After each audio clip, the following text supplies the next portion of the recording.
ധീരന്മാരെ രക്ഷിക്കണേ! ധീരന്മാരെ രക്ഷിക്കണേ! ഞാൻ നടത്താനിരിക്കുന്ന അഗ്നിഹോത്രയാഗം മുടങ്ങാതെ നിങ്ങൾ രക്ഷിക്കണം. പറഞ്ഞാലും മുനിവരിയ, ഞങ്ങൾ എന്താണ് ചെയ്യേണ്ടത്? അഗ്നി ജ്വലിപ്പിക്കാൻ ഉപയോഗിച്ചിരുന്ന അരണിയും കടക്കോലും എങ്ങനെയോ ഒരു മാൻകൊമ്പുകൾക്കിടയിൽ കുരുങ്ങി. അത് അതിവേഗത്തിൽ ഓടി. ഞാൻ കുറേ നേരം പിന്തുടരുന്നു, എന്നാൽ അതിനെ ഇപ്പോൾ കാണാനില്ല. അഗ്നിഹോത്രയാഗം മുടങ്ങിയാലുള്ള അനർത്ഥങ്ങൾ നിങ്ങൾക്കറിയാമല്ലോ. രക്ഷിക്കണം, ആകെ ഭയമാകുന്നു. മഹാമുനെ, അങ്ങ് വിഷമിക്കാതിരിക്കുക, വഴിയുണ്ടാക്കാം. എന്റെ ഈ അനുജന്മാർ എന്തിലും സമർത്ഥരാണ്. അങ്ങിവിടെ വിശ്രമിച്ചാലും ഞങ്ങൾ അന്വേഷിച്ചു വരാം.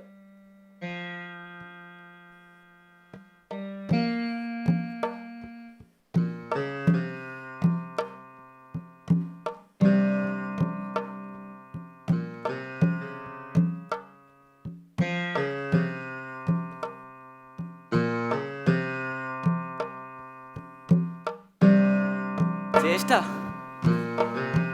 കുറേയേറെ നേരമായി മാനിനെ അന്വേഷിച്ച് നടക്കുന്നു.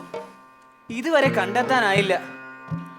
വരൂ ജ്യേഷ്ഠ, നമുക്ക് അന്വേഷിക്കാം. മാനിനെ കണ്ടെത്താൻ കഴിഞ്ഞേക്കാം. അനുജന്മാരെ, നമുക്ക് വല്ലാത്ത വിശപ്പും ദാഹവും. ഇനി ഒരടി പോലും മുന്നോട്ട് പോകാൻ കഴിയില്ല. നമ്മുടെ ശരീരമാകെ തളരുന്നു. ഒരല്പം ജലം ലഭിക്കാൻ എന്തെങ്കിലും വഴിയുണ്ടോ എന്ന് അന്വേഷിച്ചു വരൂ.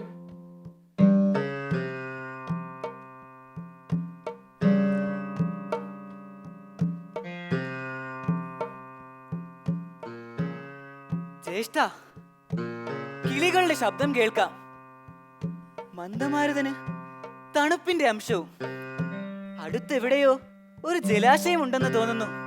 ഞാൻ പോയി എല്ലാവർക്കുമുള്ള ജലം ശേഖരിച്ചു കൊണ്ടുവരാം. എന്നെ അതിനായി അനുവദിച്ചാലും. എങ്കിൽ സഹദേവൻ പോയി വരട്ടെ.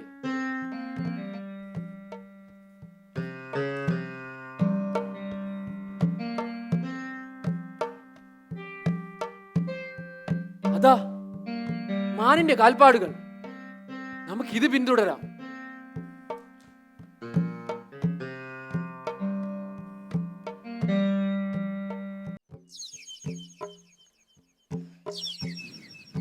ഇതാ ഒരു തടാകം. ഈ തടാകത്തിൽ യഥേഷ്ടം ജലമുണ്ടല്ലോ. ഈ ഇലയിൽ നിറയെ ജലം നിറയ്ക്കാം. അരുത്! ഈ ജലം എന്റെ പൂർവിക സ്വത്താണ്. എന്റെ അനുവാദമില്ലാതെ ജലപാനം നടത്തിയാൽ മരിച്ചു വീഴുന്നതാണ്. നീ ആരാണ്? ഈ ജലാശയത്തിൽ നിന്ന് ജലമെടുക്കുന്നതിന് എന്തിനാണ് നിന്റെ ഔദാര്യം?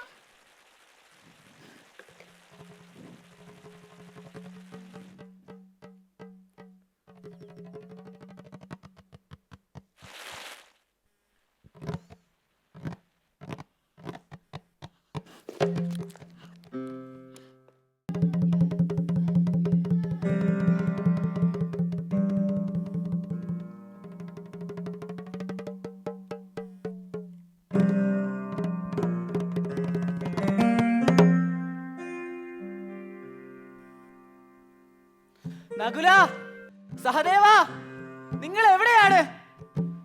നകുല, സഹദേവ, നകുല, നിങ്ങൾക്ക് എന്താണ് പറ്റിയത്? അല്പം ജലം കളിക്കാം.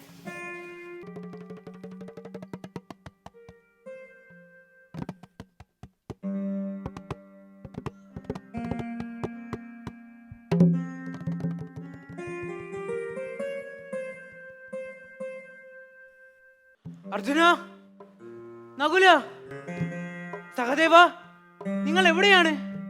അർജുന, സഹദേവ, അർജുന, നിങ്ങൾക്ക് എന്താണ് സംഭവിച്ചത്? ഇവർ ജലം കുടിച്ചില്ലേ? അല്പം ജലം കുടിക്കാം.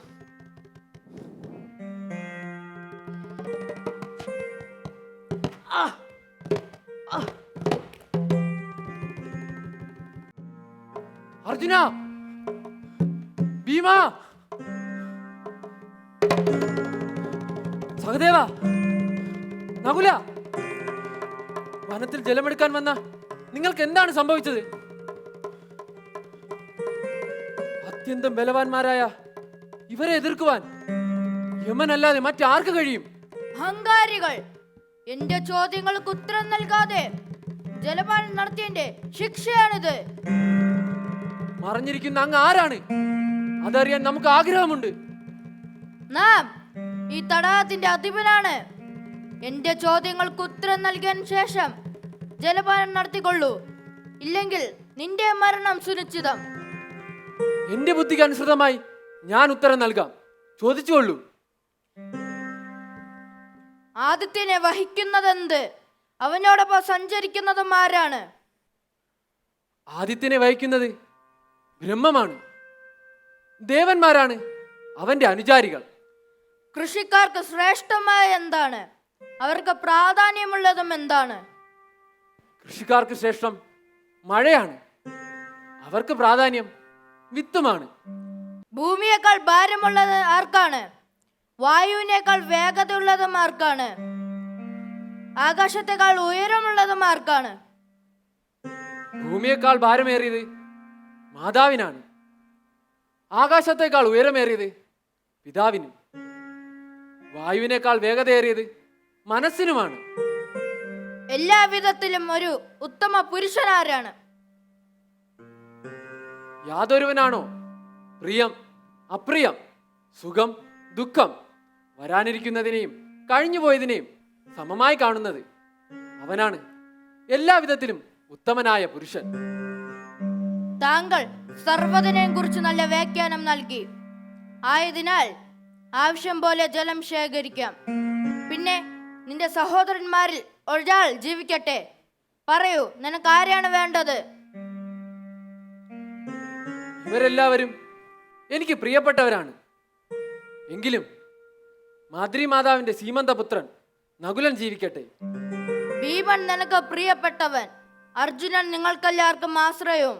പിന്നെ എന്തിനാണ് രണ്ടാനമ്മയുടെ മകനായ നകുലനെ ജീവിപ്പിക്കണമെന്ന് പറയുന്നത്?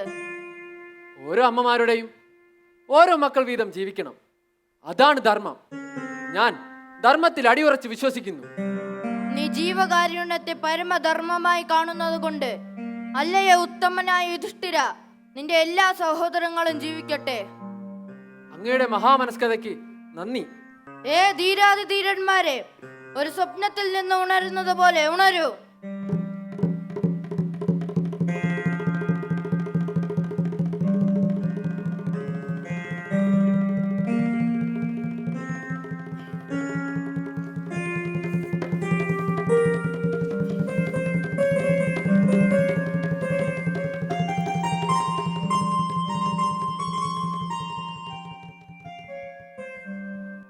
അങ്ങൊരു യക്ഷനാണെന്ന് ഞാൻ വിശ്വസിക്കുന്നില്ല. അങ്ങ് ആരാണെന്നുള്ള സത്യം വെളിപ്പെടുത്തിയാലും. അതെ, ഞാൻ യമധർമ്മൻ, നിന്റെ പിതാവ്. നിന്നെ പരീക്ഷിക്കാൻ വന്നതാണ്. നാം നിന്നിൽ പ്രസാദിച്ചിരിക്കുന്നു. ഇതാ ബ്രാഹ്മണന്റെ അരണിയും കടക്കോലും.